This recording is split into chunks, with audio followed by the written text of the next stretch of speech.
Shallow breathing is leading us towards fight or flight mode, which isn't good when we want to think and make good decisions. Mindfulness is about bringing us back into the present moment, really. Now, of course, we need to plan for future things and potential issues in the future, but with a simple breath technique, it can calm the mind down. This hacks something called your vagus nerve right here. It relays around your whole nervous system, up to your brain, tells your whole system to calm down. Your subconscious doesn't know the difference between real and imagined. It's about imagining better stuff. If I'm creating a movie of the future today even, I want to imagine it's going to be a nice day. Say there's somebody you admire, I want to be like Rory McIlroy. I would then model what he would do. How does he think? How does he stand? How does he breathe? Where's he imagining the ball going? Happiness comes before productivity, not the other way around. So I've got a happy staff, or you're happy yourself. Where's your attention going? Is it to failure and problems, or is it going to success and growth? The bad news is nobody cares. Yeah. The good news is nobody cares. What about you? In today's video, we're going to talk about mindset.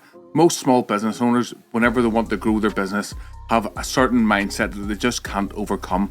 For that reason, we've brought in a local expert, Warren York, from Warren York Hypnotherapy, and he's going to talk about how to manage stress in your business, how to overcome challenges, and just some other fun stuff, and lots of actionable tips that you can take away today.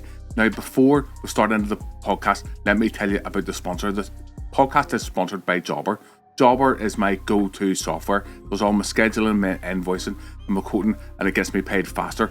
If you're a small business owner and you're really struggling with time, then if you want to speed up your workflow, I can't recommend Jobber enough.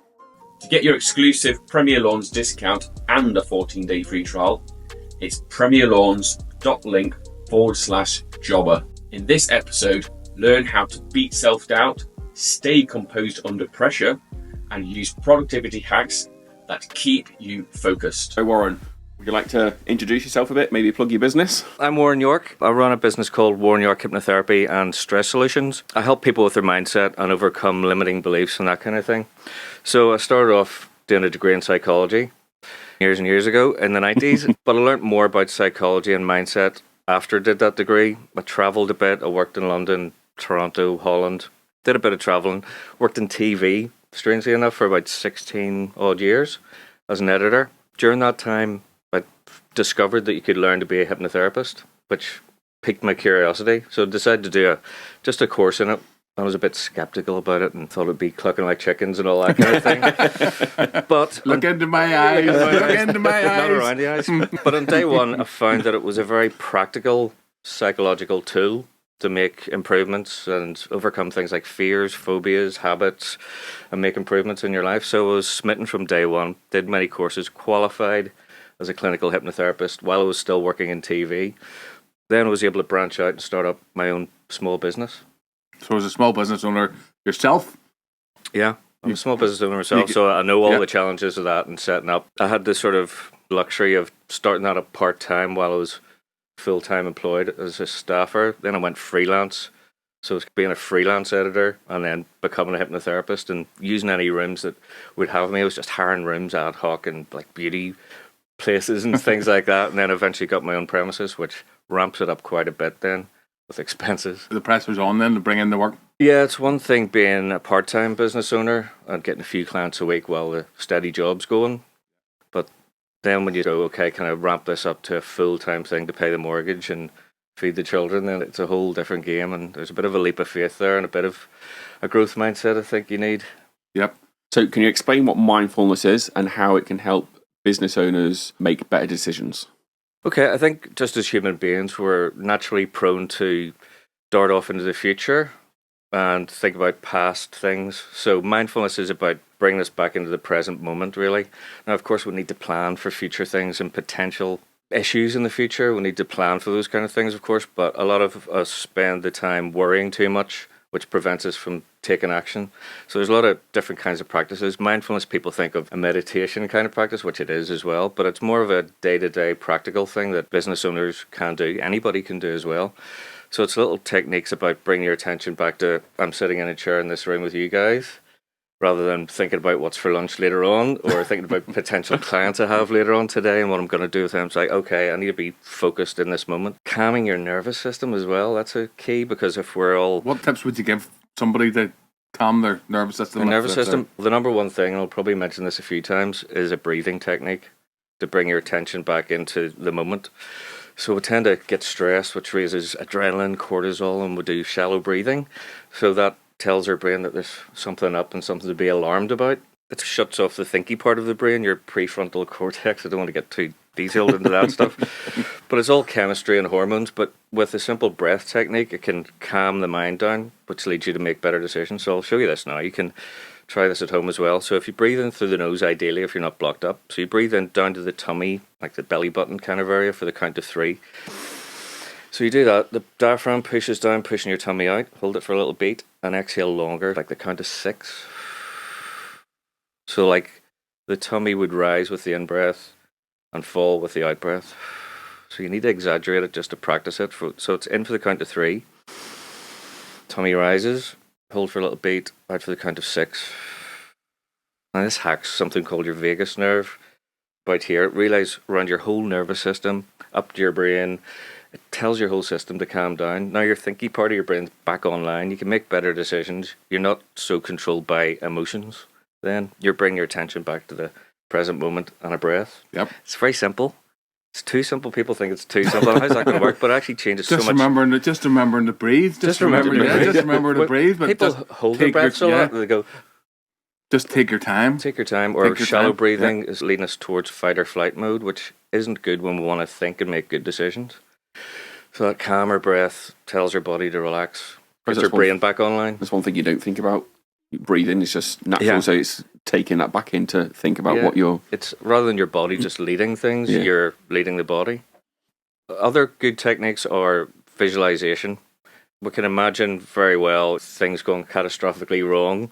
True, we need to plan for those things, but also thinking positively about those things. And it's not being naive about making business decisions, but it's about making a movie of how you want things to be, which tends to lead the mind. It changes neurological pathways in your mind if you visualize. Vision where you want to be. Yeah. Just on the grow my business, I want to have 10 staff. What's that going to look like? And just try and keep that as a mental picture in your head. Yeah, it's kind of like setting a sat nav for your brain. Gives it a destination to go to. And that can be broken down into smaller steps. So what am I going to do in an hour's time? Or what am I going to do this minute? What's it going to be like in a year? You can even break it down to months. If I envisage myself, say my goal was in 12 months' time, what does that look like? What I look like? What's the environment like? How many staff do I have? What's the office like? Is life going well? What's the finances like? Am I happy? Because sometimes people grow and then it gets out of control and they realize that it's not exactly where they want to be. The work-life balance is off. So it's practically seeing what the outcomes could be as well. And does that help? So not only like visually, would you recommend that people would write that down as well? Yeah, absolutely. Nearly into mind maps as well. Like you get into mind map, visually writing down, journaling, all that kind of thing. It's something I don't do, but I do recommend. But breaking things down into steps can offload it from your brain. When you can see, and it takes, because if things are just rattling around the brain, we sort of just worry too much, and our head gets full of stuff. But we offload it onto a bit of paper or a spreadsheet or something, and it sort of eases the mind. It's going, okay, we can take these actionable steps. The phrase is, how do you eat an elephant? One bite at a time. As someone that coaches others, what's the biggest mindset shift that you've seen? In the sort of clinical practice, there's countless ones. In business, I get a lot of people, successful business owners, CEOs, in fact, multi-millionaires sometimes, and they've got it like a lack mindset, you call it, where they're worried about losing all the time, but their focus is on losing the money and losing what they have, when in fact the bank account's stacked. They've got everything they want, and everything's going very well, but they're not enjoying the sort of day-to-day, and that's usually based on maybe previous failures in business, or they lost some stuff in the past, or maybe a parent had a problem, or something from childhood as well. So a lot of people are still living in the past. So there's someone recently who very much had this sort of lack mindset, and I had to overcome that, and now they're smashing it completely, and they're just growing exponentially, because that little, it's like an obstacle in a way, but it's a mental obstacle. But we can create mental obstacles which create stress and halt us in our progress. Now, there's other things like day-to-day people getting rid of fears, phobias, those kind of things. That someone recently had debilitating migraines for 20 years, and that was overcome in one session. Yes. All right. It's incredible what people can do. I had, as a business owner, who had a debilitating fear of heights. Couldn't even look up at tall buildings. But last year we was able to go to Dubai and climb to the top floor in the tallest building in the world, the Burj Khalifa. Yeah, that's pretty That's amazing. That was after 3 sessions, and he smashed it. I'm gonna give you a wee mention here and say that myself, I've used Warren services a long time ago. I had a fear of talking to the camera. I think I've got over that now. Mm-hmm. But whenever I first started my first YouTube channel, I just couldn't. I didn't have the courage to get in front of the camera, and I think even just talking to someone about it, Yeah. you give me just even the points you give me. Have a bulleted list and know what you're going to say. Keep it short and simple, nice and easy. But even just talking to someone logically about some of your fears can really help you overcome it. Yeah, absolutely. I used to have a fear of public speaking when I started in all this hypnotherapy thing, and that was from childhood stuff, but I was able to overcome that. And I think seeing you smashing it as well helped me to start my YouTube channel. It's like, I could maybe do this too. But I do corporate workshops. I've done like a 3-hour talk to 200 people in a corporate setting. I've done all these stress management workshops. I do CEO workshops. I do all these kind of things that I didn't dream possible, but overcome that myself using hypnotherapy and using mindfulness as well, breathing techniques, visualization, all these things come together that you're smashing it, obviously.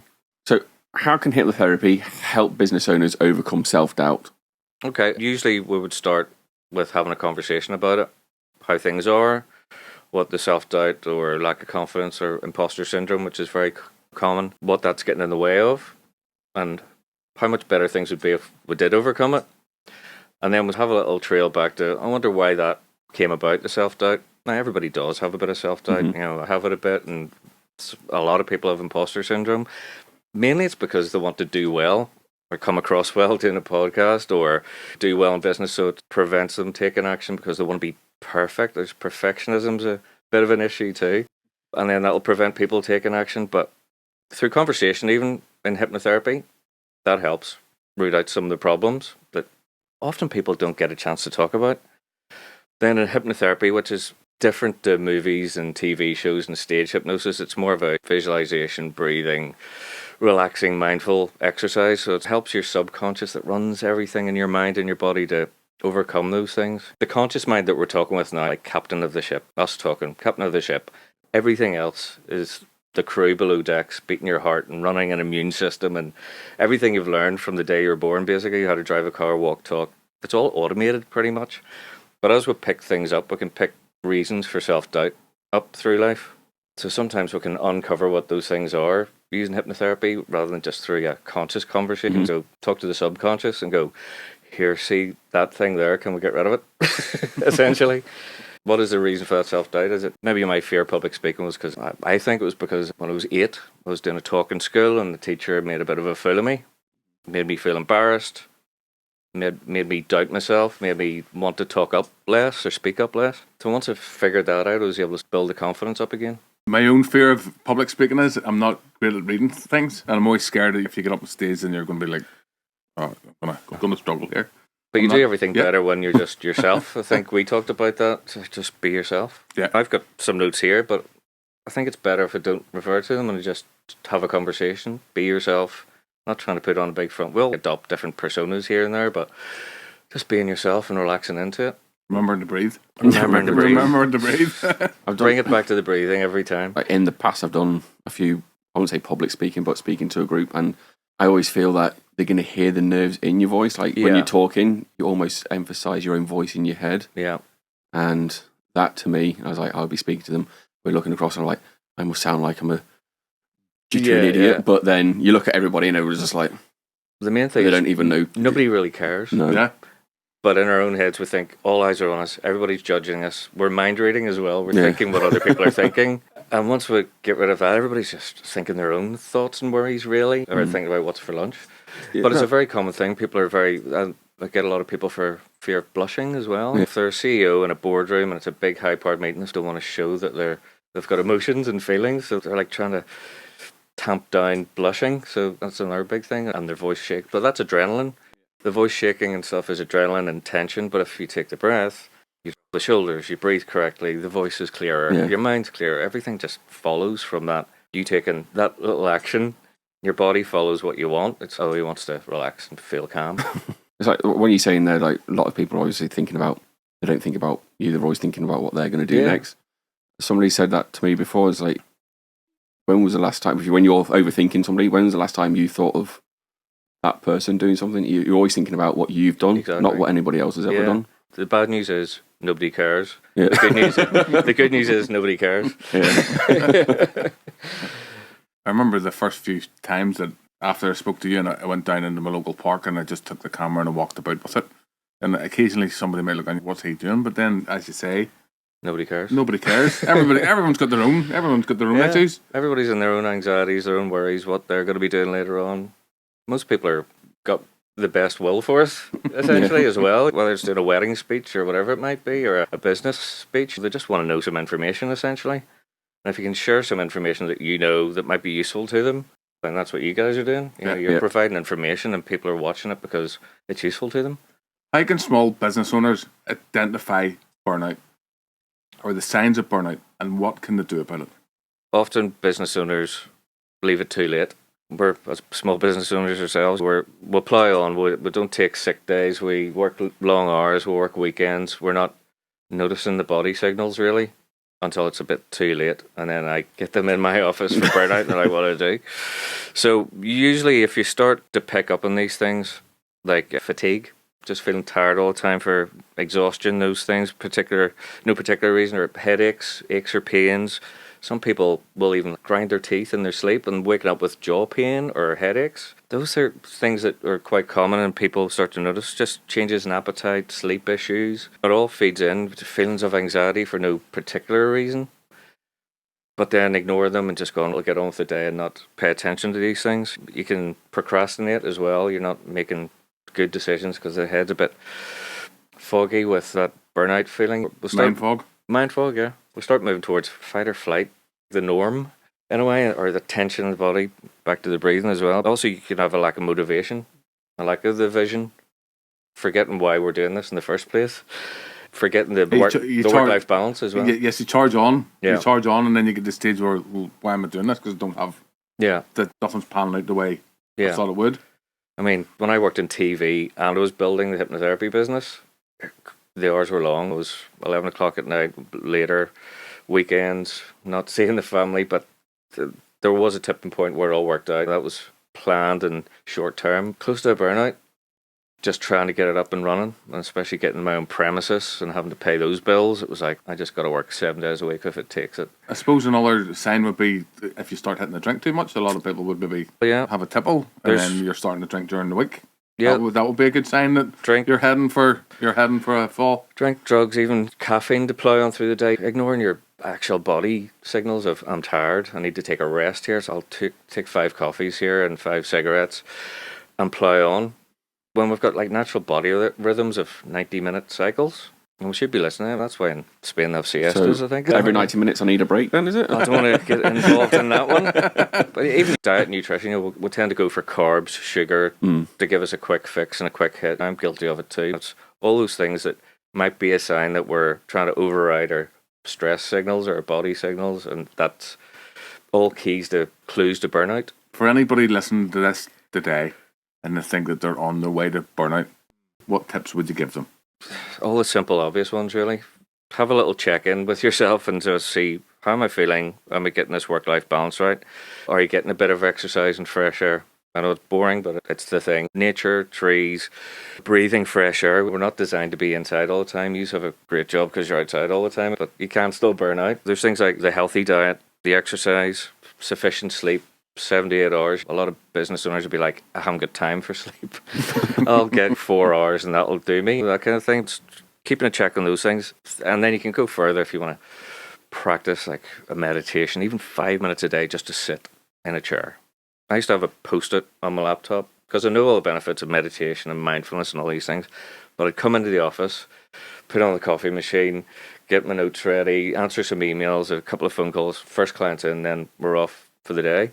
And I was going, I should take 5 minutes to do a bit of breathing even. I stuck a post-it on my laptop that when I opened it up, it was sitting there, it just said, meditate. Before I did anything else, I just opened the laptop and went, right, sit in a chair, Warren. I just noticed the breath. Just 5 minutes. And you can have the racing thoughts. You don't have to be perfect at it. You can just breathe for 5 minutes. And they'll say if you don't do 5 minutes to do mindfulness a day, you should do it for 10 minutes. But those kind of things. So obviously find a good qualified clinical hypnotherapist. That's always a good way forward. I could have tapped into that last week. I was in the office last week, and because I had so much to do, it's like I'm never going to. It's overwhelming. I'm never going to get through all this work, and then you end up procrastinating on different things whenever you should be actually working. So maybe even if you think that you're challenging, that you're. Have you heard of it? It's to take 5 minutes. It's just to take a breather and take 5 minutes and take a breath and prioritize. Have you heard of the Eisenhower matrix? Where you break tasks down into 4 quadrants, really, and need note for this. Quadrant 1's urgent and important, that you need to do immediately. Quadrant 2 is not urgent but important. The third quadrant is urgent, not important. Quadrant 4 is not urgent and not important. You can eliminate that then. But again, it offloads it off your mind, and you can go, okay, I'll do those important urgents first, of course, and then your quadrant 2s, and it breaks it down. It helps you feel better. You're taking some sort of action. I think as well, I suffer from a bit of ADHD, so I'll do something and then I'll get 3/4 of the way through it, and then I'll start something else, and then I'll get 3/4 of the way through that. We're all a bit prone to that too. And then I'll start something else, and then before I know what I don't achieve anything. Lots of nearly done tasks done. Yeah, break it down into what needs done today, even 3 things that will help you feel less brain foggy. Having it written down as well, you can tick it off. That bit's done. Move on to the next thing. The brain loves a good tick off or score out. Yeah, it's sort of like we've done that, and it offloads it in a way that we don't have to continually think about it and ruminate about it and keep us awake at night about it. Ruminating. Or even if you're in bed going to sleep at night and your mind's buzzing, have a notepad, write down a few things that you'll take care of tomorrow morning. Then your brain goes, okay, we don't need to think about it right now. Would you recommend notepad rather than making notes on your phone? Yes. I've read that there's something about the activity of writing it down rather than just typing it in or something that actually feels better. Yeah, it feels better to write down, feels like score it off, or crumple it up and bin it rather than it's on my notes. Like the other day, I had looked through all my notes and there's millions and millions of them. I just had to go through and delete a whole lot because things from years ago. A good actionable tip for anyone that thinks that they're suffering from burnout then would be just to make lists and prioritise everything. Mm-hmm. Just make lists of what you think is, it's quite obvious, but just make lists of urgent, important. Urgent, important, not so important. I can do that tomorrow. There's a thing you can call it the Pareto principle, and you identify the 20% of activities that generate 80% of your results. So I can get caught up in doing some things that take me a lot of time and energy, but actually don't get me clients. Yep. But maybe doing a MailChimp that doesn't take too long, but that'll get me so many more clients. 20% of energy to get 80% results. Yep. Maybe send out a MailChimp or something like that rather than spending weeks or hours on something that doesn't quite work for me. I see that myself because I'm so busy these days, and I'm always constantly thinking about what moves the needle. So spending a lot of time on something that's just going to move the needle just a little bit, or spending a shorter amount of time on something that's going to move it. And then you also think, what if it moves the needle a little bit today, but you're thinking in the future it'll lead to greater rewards? It's like an investment then. So having again, back to our list on our plan, making plans, making a list. Taking time for yourself. Yeah. Which, I don't have time for myself. I'm running a business and I have to keep the lights on here. But then if you got to burnout, none of that's going to happen because, you're stuck in your bed for a week or two. The body will force you to take a rest eventually. Yeah. And it could be giving you clues along the way, and sometimes it's stomach problems. People get IBS and things like that. Hypnotherapy is great for to ease, but if you're not taking care of the lifestyle stuff, the body will continue to do hey, there's something up here. It's trying to give us clues all the time, whether it's the brain fog or the stress or the jaw clenching or the sleep or aches, pains, headaches. So you mentioned IBS. Talk us through, there might be some people watching this that have the likes of IBS and thinking, well, they have really stressful. Yeah, it's irritable bowel syndrome, so it can be a medical issue. So I always say go to the doctor first. Yes. Get checked out. But a lot of the time it's stress related. Stress goes to the gut nearly first. They call it your second brain. The serotonin, which is a sort of happy hormone, 80% of it's created down your gut. If your gut's not happy, your head's not happy. If your head's not happy, your gut's not happy. It affects diet. It affects your gut biome, and without getting too much into it, they're saying that your gut microbes are so important for your mental health. So looking after that. Now, even visualization in hypnotherapy or just mindfulness, you can ease the gut if it's tense and clear. People have two ends of IBS, it's either going too much or not going enough. Without getting into it, that kind of thing. Or just pain or bloating, that kind of thing. But breathing, again, down to there, imagining that area relaxing can help. But if you're not taking care of the diet, the exercise, enough water, all the basic stuff, taking a break. Back to what you eat as well. You are what you eat. You are what you eat. Yep. And if you can get something that will help your gut biomes, like yogurt or kefir or kombucha and those kind of things, that can help. A lot of people, probably myself included, whenever you're out on the road and you're busy working, you're probably not eating the right stuff. Yeah, it's very easy when you're rushing about. You'll eat the wrong stuff and you're tired, so you'll eat the sugary stuff or the carby stuff. I do too. There's a lot of handy bakeries around now as well, isn't there? Yeah, you can recommend one to me. Do you have any strategies for overcoming fear or risk taking in business? So like a fear of failure, that kind of thing. So obviously it's usually based on previous things that have happened in life, and with good reason. It's good to plan for the future, like I said, obviously, but it can be very limiting. The best thing to do, I think we're all prone to negative self-talk. We'll say the wrong things to ourselves. In a way, you're accidentally being a negative hypnotist to yourself, because it goes through unfiltered to your subconscious. I'm not this, that's going to be bad because of that, that will fail and that will be bad. You're literally reprogramming yourself accidentally, and it wires into your neurology, whether by imagination or in real life. Your subconscious doesn't know the difference between real and imagined. It's about imagining better stuff. If I'm creating a movie of the future today even, I want to imagine it's going to be a nice day. I'm going to leave here and go get lunch, and then I'm going to see my clients, and then all this will follow, and it will go well in this imagined movie. So it makes me feel positive in the present. It makes me more present and positive during the day and in the future. So if I'm planning for business stuff, you can expand that out to a week, a month, a year, the 5-year plan, that kind of thing. Now, of course, we're going to have the odd niggling doubt. What if that goes wrong? What if the business goes bust? What if this happens?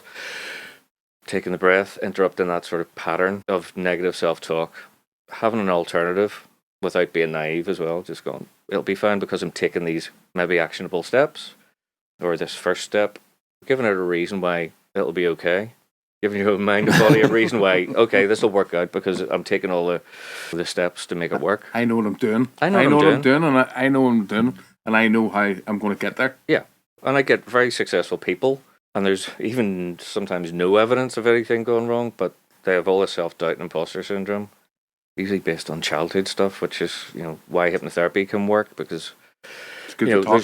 It's good to talk, and there's no logical reason why they should be thinking that way. It's like, you're a very successful person. I get famous people, musicians, sports people, professional sports people, and they've all got this self-doubt, which sometimes can propel you forward to make more effort, which is a good thing as well. But if they're not happy day to day as well, it's not an enjoyable life. You said like you end up rewiring yourself. Yeah. So if there's people out there who always expect the worst, then if anything good happens, it's a bonus. So do you reckon they're rewiring themselves to? Yeah, I see their point. That's a negative. It's a very common thing that people say to me. It's like, if I expect the worst, I'm not disappointed. And I'll say, then you're just being miserable today. If there's light at the end of the tunnel, it's probably a train. Yeah, exactly. But then it's stealing from today's happiness as well. And is it hard to get out of that mindset? It can be trained, like a muscle can be trained. Sometimes I say people come to see me as going to the gym for your brain. You're training in muscles in a way, neural networks, and wanting to strengthen the ones that are more positive without being naive or blind to the facts. Going, okay, let's have an alternative way of thinking. Is it more a growth mindset? You want to grow a business, you got to visualize it. You got to see, got to see where you want to. You got to see where you want to be. Yeah, like Arnold Schwarzenegger, he would imagine his muscles getting stronger when he was weightlifting. He wasn't. Although they did research recently where they had people just visualizing weightlifting and their muscle mass grew, which is a bit crazy, but it worked. But Schwarzenegger would imagine being on the top podium, looking down on the losers. He's manifesting. That's a big woo-woo word at the minute, manifesting stuff. But gonna just jump in. So I suppose as well, that's another really good reason for networking and trade associations, because you can get to meet people that are 2 or 3 or 5 steps ahead of you. and you can see where they are. Exactly. So then if you take your techniques and apply it to that, you can see yourself there in 5 years, there's a thing or 3 years, or 2 years, or 1 year, or however long it is. And there's a good strategy in NLP, neuro-linguistic programming, which is another thing you use, where you model success. So say there's somebody you admire. Say I was a golfer, want to be like Rory McIlroy. I would then model what he would do. How does he think? How does he stand? How does he breathe? Where's he imagining the ball going, rather than me that might imagine, I don't want to put it in the bushes, or, oh God, I'm all nervous here. But okay, a professional thinks positively and thinks about where they want the ball to go, for instance, or where you want your business to go. What does a successful person think, breathe, sleep, act like? Now, sometimes it can be destructive things. You have to see where you want to go. Yeah, it's still being you, seeing where you want to go, your version of that success. Can stress be used as a positive force within your business, and how can you use that to fuel your own business growth? I think in short bursts it can be useful, like an adrenaline burst. It's adrenaline, cortisol, heart rate goes up. It can propel you forward, but it can focus the mind as well. Now, I think short term's fine. We need to get some tasks done, or we need to blast through something for a day or 2 days or a week even. Now, if that's weekly, and those cortisol levels are high, and the blood pressure's high, and the breathing's wrong, and the brain's, they can get you into all sorts of diffs. So I think short term it could be a great boost. Like a sprinter needs all that burst of everything for 100 meters. But if that's firing like that for a week, it's damaging to your body. Stress leads to all sorts of diseases and heart problems and things in the future. So you don't want that. But short term, it can be beneficial. So it's not all bad. All those stress hormones and cortisol aren't bad. They're useful. Cortisol gets us up in the morning usually. I need a bit more of it sometimes. But that's why some people feel more anxious in the morning too. But it's your cortisol levels are higher, gets you out of bed, that kind of thing. But it can propel you forward in short doses. Learning to recognize it. Yeah. Learning to recognize it. Learning to use it. So harness it. Yeah. I'm going to just charge on and get through this day because I've got so much to do. But then take time as well to decompress. But then realize, yes, at the end of the day, I have to take some time out here. Yeah, absolutely. And it could be anything at all. Stroking the dog, going for a walk, having a bath, watching a funny laughter gives you all the good endorphins and good chemistry. It could be watching your favourite comedy show or a movie. Simple stuff. So as a business owner or team leader, how can they stop passing the stress on to their employees?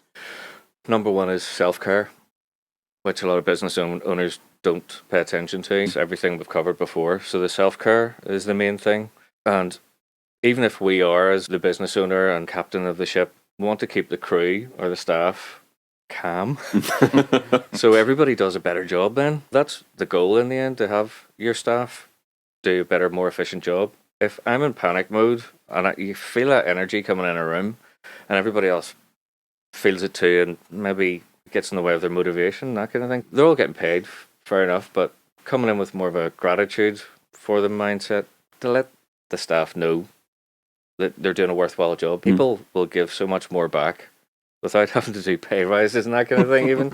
But just that gratitude of you're doing a good job. It could be the simplest thing, a smile and showing someone that they're worthwhile. You know, there's a book called The Happiness Advantage, Sean Acor. He did a brilliant TED talk, look him up. But it's basically how happiness comes before productivity, not the other way around. So if you've got a happy staff or you're happy yourself, what is it? You take less sick days, you're more creative, you're clear thought, you're better problem solving abilities. Job performance is just generally better if you're happier, relaxed. You think better when you're more relaxed rather than this stress or fight or flight mindset. So it's the gratitude for employees, keeping them happy, but not pandering to every whim, obviously. Everybody works better when they're happier or feeling they're doing something worthwhile. I suppose the other thing is back to, if you're stressed out, try not to give out to everyone else. So if you have to deal with employees, just try and take a minute and take a few deep breaths before you have to go and speak to people without... Yeah, go back in the office and be stressed yourself. Don't take it out to the boardroom or the... Like you say, without transferring it on to everyone else, try and sort yourself out before you deal with your employees and then move on, and then you can go back to your own little bubble. Yeah, exactly. Self-care first, and then it'll be genuine. Get a good hypnotherapist or any kind of therapist. Do some yoga. Anything that works. Are you going to show us some things very shortly? Yeah, absolutely. It's all about how a thought in your mind translates to a physical response, and then you can control it. Well, that's key and very simple. would you like to show us some tips that people can, or do you want to show us some techniques? I think everybody wants to see the look into my eyes. You can try this at home. People come into my office skeptical, of course. I was skeptical. I'm skeptical until I see something happening. But I like to show this because I go, okay, we're going to talk to your subconscious mind and clear any problems and create better beliefs and growth mindsets and all these good things that you want and build confidence. And people go, okay, I'm taking your word for it. But I always do this to show you can consciously, captain of the ship, talk to your subconscious, your sort of crew running about doing all their jobs, and get it to do stuff. So when people come in the office, they're often skeptical, and quite rightly. I'd be skeptical too. Can you, with your conscious mind, captain of the ship, talk to your subconscious, the crew that runs everything? And it could be self-limiting beliefs or imposter syndromes or things that are in the way of your growth mindset or confidence. I go, okay, we're going to demonstrate how you, your conscious mind, can talk to your subconscious and get it to do stuff. So you're going to think a thought, like your body will do something that you want it to do. Sounds strange. Right. So I've got the swinging watch. Now I've got this bit of paper as a guide, okay? Oh, here, Yeah. I'll go. Or, do you want to go? Nah. You do Wow. that. So Alright. I'm going to get you to just hold this, pinch it in your thumb and finger, right? Yep. Now you could consciously swing it left or right. Yep. Or up and down. Or around and around. That's you saying, I want this to happen, and you're moving deliberately. I don't want you to move anything deliberately. Okay. Do you think you could make that swing left or right by just thinking it? Probably. Okay. Probably. I'm quite. Okay. Yeah, Angle probably. that I round. don't know. If you're telling me, that's why I said Why would probably. I be doing this? So pinch that in your thumb and finger on your right hand. Okay? Yeah.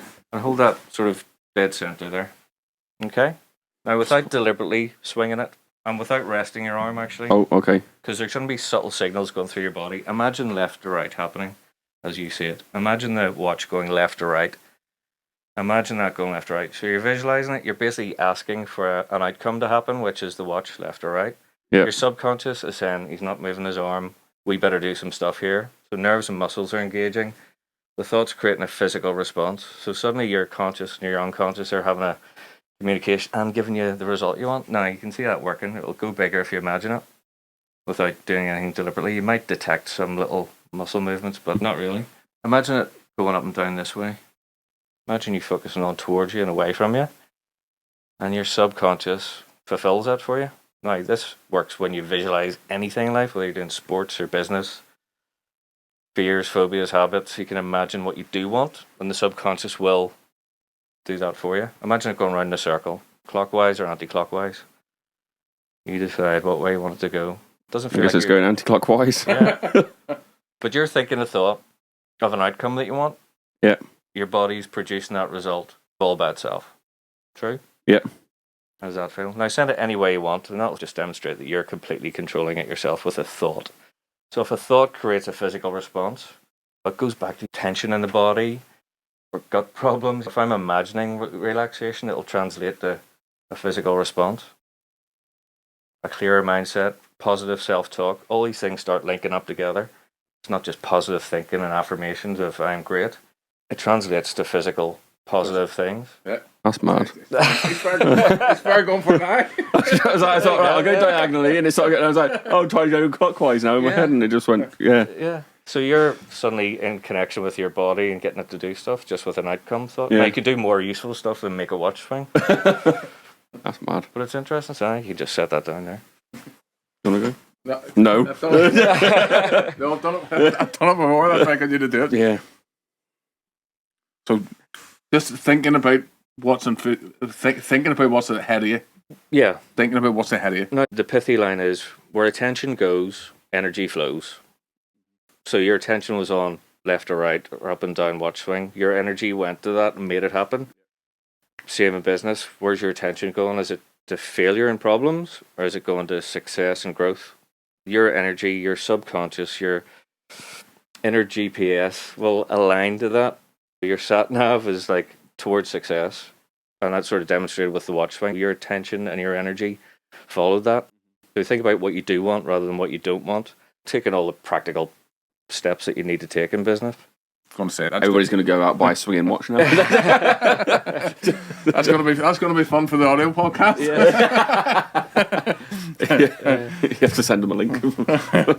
But yeah, so actionable tips: deep breaths, long Deep breaths. The trick with the breath is breathing out longer than you breathe in. I do in for the count of 3, down to the tummy. Hold for a little beat, out for the count of 6. The out breath being longer is the trick. Tell yourself what you do want. I will say something to myself like, breathe and feel calm. Breathe and feel good. Whatever it is you want. Breathe and feel anything. It's like an instruction. What about like breathing apps? Would you recommend? Yeah, a lot of those are good, but yeah. I think that one's so simple, the in for 3 and out for 6. It's simple and portable, easy to remember. The apps are useful if you like a guide. I've got a YouTube channel. There's plenty of visualizations, relaxations. There's plenty of guided stuff on that for sleep, for anxiety, for stress, and there's lots of practical tips. And we're going to leave a link down that below. Where can people find you? How can people find out about your services, or where? Yeah, all the socials are at Warren York Hypno. On YouTube, it's at Warren York Hypno Hacks and WarrenYorkHypnotherapy.com. Thank you very much for coming on. Thanks for having me. Very interesting. I'm off to do Rogan. I'm glad we got you first. Yeah.